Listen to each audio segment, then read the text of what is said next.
എല്ലാം മുഖ്യമന്ത്രിയുടെ നിർദ്ദേശപ്രകാരം SFIക്കാർ മുഖ്യമന്ത്രിയുടെ ദിവസക്കൂലിക്കാരെന്ന് ഗവർണർ.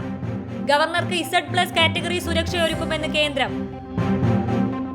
മറാത്തക്കാർക്ക് സംവരണത്തിനായി പുതിയ നിയമം. ഓർഡിനൻസിന്റെ കരട് പുറത്തുവിട്ടു. സമരം അവസാനിപ്പിച്ചു. നിതീഷ് കുമാർ മുന്നണി വിടുന്നതിനെ കുറിച്ച് തങ്ങൾക്ക് വിവരം ലഭിച്ചിട്ടില്ലെന്ന് മല്ലികാർജുൻ ഖാർഗെ.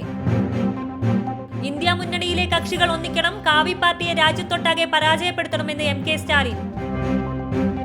UPയിൽ കോൺഗ്രസും SPയും സീറ്റ് ധാരണയിലെത്തി. കോൺഗ്രസ് 11 സീറ്റിൽ മത്സരിക്കും. പെൺകുട്ടികളുടെ ഹോസ്റ്റലിൽ അജ്ഞാതർ. നടപടി ആവശ്യപ്പെട്ട് ഉസ്മാനിയ യൂണിവേഴ്സിറ്റിയിൽ PG വിദ്യാർത്ഥികളുടെ സമരം. ഗവർണർക്കും സർക്കാരിനും ഒപ്പം കൂടാൻ കൊള്ളില്ലെന്ന പ്രതിപക്ഷ നിലപാട് ശരിയെന്ന് തെളിഞ്ഞുവെന്ന് VD സതീശൻ. കരാറുകാരന്റെ വാഹനത്തിൽ അഭിവാദ്യം സ്വീകരിച്ച സംഭവം കയറും മുമ്പ് RC പരിശോധിക്കാനാവില്ലെന്ന് മന്ത്രി മുഹമ്മദ് റിയാസ്. BJP സഖ്യം പച്ചപിടിച്ചില്ല. ജോണി നെല്ലൂർ കേരള കോൺഗ്രസ് എമ്മിലേക്ക് സ്വാഗതം ചെയ്ത് ജോസ് കെ മാണി.